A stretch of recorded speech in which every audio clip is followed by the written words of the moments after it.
Welcome to Geometry. In this video, we're going to start Chapter 19. This will be our last chapter of the year, and it's going to cover volume. So in the warm-up here, we're going to find a little surface area, or area of these polygons.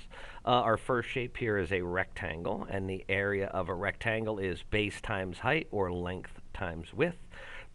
So here our area is simply 20 times 32. And that multiplies to 640. Our units are meters, and they will be squared. And then we have a triangle. Area there is 1/2 base times height. So our base is 6, and our height is 8. Half of 6 is 3. 3 times 8 is 24. Units are centimeters, and they will be squared. All right, a little fill in the blank here. A basic volume formula. The volume of a 3D figure is the number of non-overlapping cubic units contained within the figure.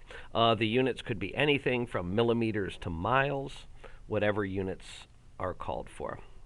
Example 1, consider the right prism shown, base area of capital B square units, height of 1 unit.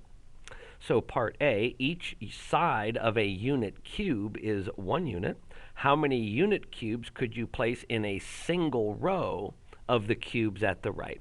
And I think what they're talking about here is just the base. So if I circle this one here, I can see across the front it has 1, 2, 3, 4, 5 cubes, and down the side 1, 2, 3, 4. So if we multiply those, 4 times 5 is 20. 20 cubes. So then what would be the volume of the stacked prism? Again, we just looked here like this is our base. 4 by 5 is 20. And now we've got 3 layers to it. So if each layer is 20 units, and we have 3 of them, that would multiply to 60 units cubed. Now suppose we continue adding prisms on top of each other until you have H prisms stacked. What would be the volume of a full prism? Well, up here we multiplied the base of 20 by the number of layers 1, 2, 3. So if we want to come up with a general formula, it would be volume equals 20 times whatever H is. How many stacks of those layers do we have? So that'd be 20H, and I guess we should have units cubed on there too. So that worked with a square or rectangular based prism. Would the same method work for a circular base? So part D, can we use the same method to find the volume of a 3D figure if the base is a circle? The base would have the area of capital B square units and a height of 1. So I'm going to switch to red ink and come over here. Here's our base from above. There would be my center, and my radius is 3. So if we want to find the area of our base, that would be pi r squared. So our radius is 3. 3 squared is 9, so that would be 9 pi. And let's just round that off to approximately 28 units squared.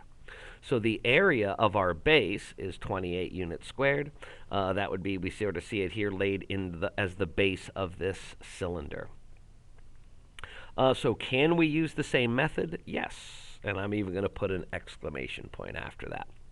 So what is the volume of the right cylinder made by stacking 8 of these layers, 8 of these cylinders? Well, the area of one of our base here was 28 units squared. So we're going to take that 28, the area of the base, and we're going to multiply that by 8 layers. 8 times 28 is 224, and now it's units cubed. So F, what's the general rule we can use to find a volume of a right prism or right cylinder? Write an equation for the rule.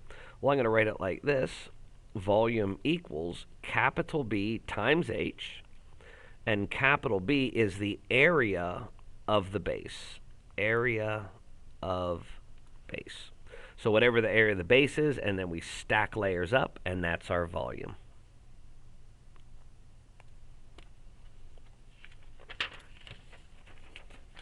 All right, a little fill in the blank here. Justify procedure for finding volumes of oblique prisms and cylinders. We can use the same formula we found for the volume of a prism and cylinder to find the volume of an oblique prism or an oblique cylinder. And the example here is pretty neat. Consider a stack of 10 nickels. So the diameter of a nickel is 21.21 millimeters. The height of the nickel, or thickness, is 1.95 millimeters. What is the volume of a nickel? So our volume is equal to area of the base times the height. And we could break down that area of the base into pi r squared, because that's the area of a circle. And we're going to multiply that by the height. So our diameter is 21.21. So we're going to cut that in half for our radius. So we're going to have pi, and our radius is going to be 10.605 squared. That's our radius. So there's our pi r squared, and then we multiply it by the height, 1.95. And then that's going to come out to be approximately 688.9 millimeters cubed. So again, that is per nickel. Each nickel has that volume. So then part B, what would be the volume of the first stack of nickels? So if we count the nickels here, we've got 10 of them. So the volume of our first stack would be the area, or the volume of one nickel, 688.9, and we're going to multiply that by 10. That's as easy as sliding the decimal over one spot. So that's 6,889 millimeters cubed. And then part C, what is the volume of each of these other stacks of nickels? Well, our first one was nice and neatly stacked straight up and down, so that's a right cylinder. Here, our nickels are tilted to the right. Here, they kind of go up straight for a while, but then they kind of tilt to the left. And then here, we kind of go back and forth in our stacking. It's a little more chaotic. But what would the volume of each stack be? It would be the stack. It would be exactly the same. Any stack of 10 nickels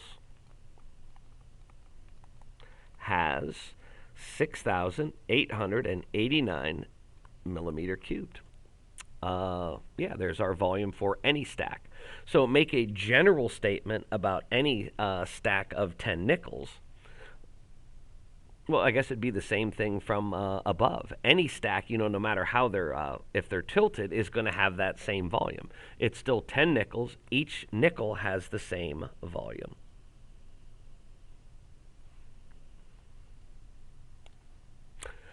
All right, and example 3 here. Something I find a little confusing about this, the volume of the right cylinder. They're not talking about the cylinder on the right.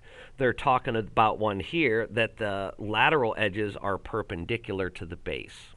So the cylinder here on the left, the one I'm drawing the red arrow to, has a volume of 80 pi inches cubed. Can we determine the volume of the oblique? Well, let's look at it. The bases are the same. They're both this capital B. Here, our height is perpendicular to the base. Over here, it's the same height, and it's not perpendicular to the base. We have an oblique one. But the area of the base is the same, and the height is the same. So I would say it also has 80 pi inches cubed. And if they ask for an explanation, I would say that they both have the same base and the same height. Same base, same height, equals same volume.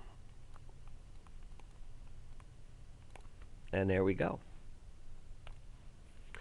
Now here we got a little more fill in the blank. Volume of a prism and a cylinder. The general formula for the volume of a prism or cylinder is V equals B times H, and I'm going to highlight the important part, where capital B is the area of the base. H is the height of the figure. So we could write the same thing down here, capital B times H. Now when we come over here to this, of course, our capital B is the rectangular base of this, and H is just the height. We could break our B down into length times width, and then multiply that by height. So, this edge in the front, call this the length. Maybe this down the side, call it the width. Length times width times height. For this one, too, they just use capital B for the area of the base. Well, that's just a circle. We could change capital B times h into pi r squared times the height. If that's more helpful, then use that one. Like here in this first example here for A, I did sort of clip the bottom of this off. This is 11.4. If we did the capital B times h, I could see some people may be confused and substituting in for the capital B one of these numbers, and then the height, the 8.3, and maybe get the wrong answer. If it's better for you to use length times width times height, we need to multiply three things together, and here's 11.4 and 5.1 and 8.3. So our volume here, 11.4 multiplied by 5.1 multiplied by 8.3, and you should have got 482.562. Our units are centimeters, and they'll be cubed because we're doing volume.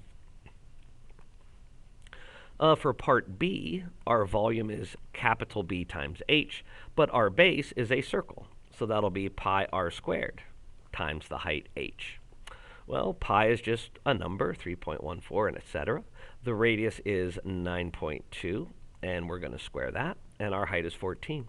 Remember your order of operations, do any exponents first, so we would square the 9.2, then multiply it by the 14 and the pi, and your exact answer would be 1,184.96 pi, and we could use the pi key and round that off to 3,722.66, and our units would be inches, and they're cubed. All right, letter C. Now notice here they give us capital A is 34 feet squared. So on the end here we do have a pentagon, and the area of that is 34 feet squared. So that's the area of our base, and then we're going to multiply it by its height, or in this case it looks more like a length, 8.5. So if we multiply those together, we get 289 feet cubed.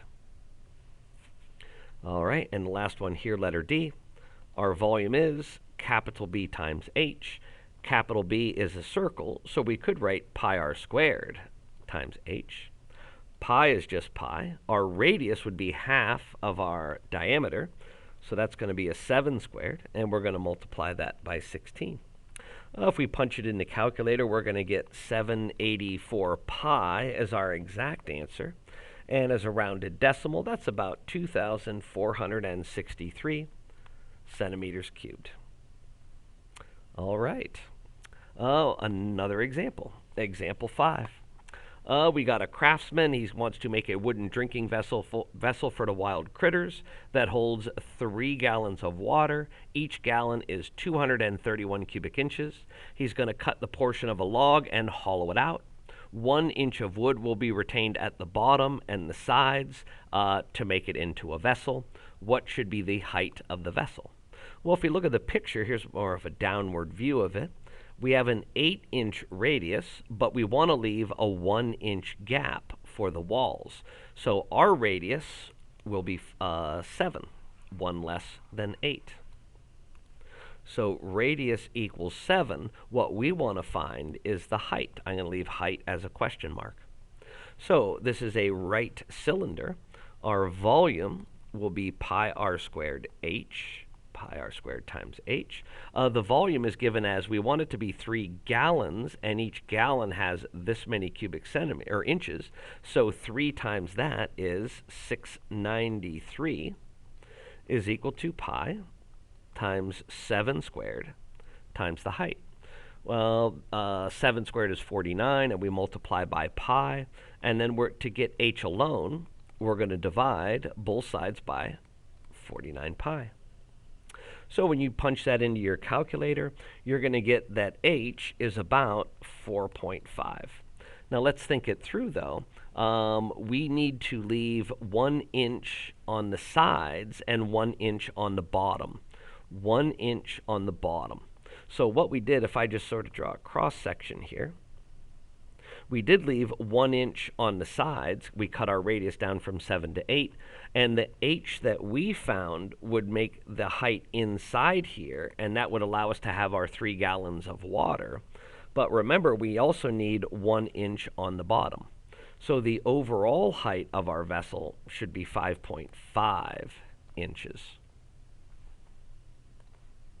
All right, 2 more here, 6A and B, and I believe that's the end of the examples. Then you'll have some practice problems. And this is kind of like what we just saw. Volume will be given, and we're trying to find the last remaining measurement. So here in our first one, they've got the radius listed as x. That's our unknown. The height is 9. Volume is given right here. So we would use volume equals pi r squared h. Our volume is 706.86, and that's equal to pi times x squared times 9. So to get x squared alone, we're going to divide both sides by 9 pi. So if we divide 706.86 by 9.5, it comes out to be 25 equals x squared. And if we take the square root of that, we get x equals 5. All right, and our last one over here, we have a rectangular prism. So our volume is length times width times height. So we're going to have to just multiply these 3 things together, and there's our variable. And the volume is 436.05. And that's equal to, I'm going to write it like this, 7.5 times 5.7 times x. So we're going to multiply these together and divide them into the 436.05. And we should get, well, if we come over here, we'll just be 42.75x equals 436.05. And then we're going to divide by the 42.75. And we get x is about 10.2. Our units are inches. All right, so here now are some practice problems for you to enjoy. Pause the video, try the problems out, start it back up, and see if you got them right. Okay. Ooh. Well, I'm going to move these down here and work on them up above. First one's pretty easy. They give us the length and the width and the height, so we're just going to multiply those 3 things together, length, width, height. That's 7 times 2 times 4. 2 times 4 is 8, times 7 is 56. 56, in this one, our units are feet, and they will be cubed. For letter B, it's pi r squared for the base. Multiply that by the height. So pi is just pi.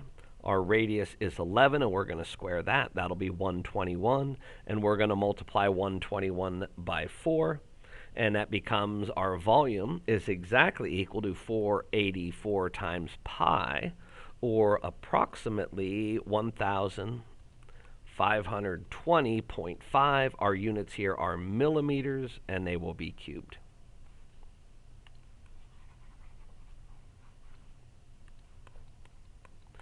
And now we got a couple of prisms. First one is a right, the other one is a little oblique, but that's no problem. We'll use the same formula for both of these. Volume equals pi r squared times the height. So on the left side here, letter C, our volume equals pi. 13.4 is the diameter, so we need to cut 13.4 in half. That'll be 6.7. 6.7 squared, and then we're going to multiply that by 17.5. And if the calculator work goes well, your exact answer is 785.575 times pi. Or if you use the pi key, the decimal equivalent, 2,467.96 units are meters, and they will be cubed. And then letter D, again, same volume formula here. Volume is pi times, they do give us the radius this time, so that'll be 14 squared. And we're going to multiply that by 43. So squaring 14, this is going to be a pretty big number.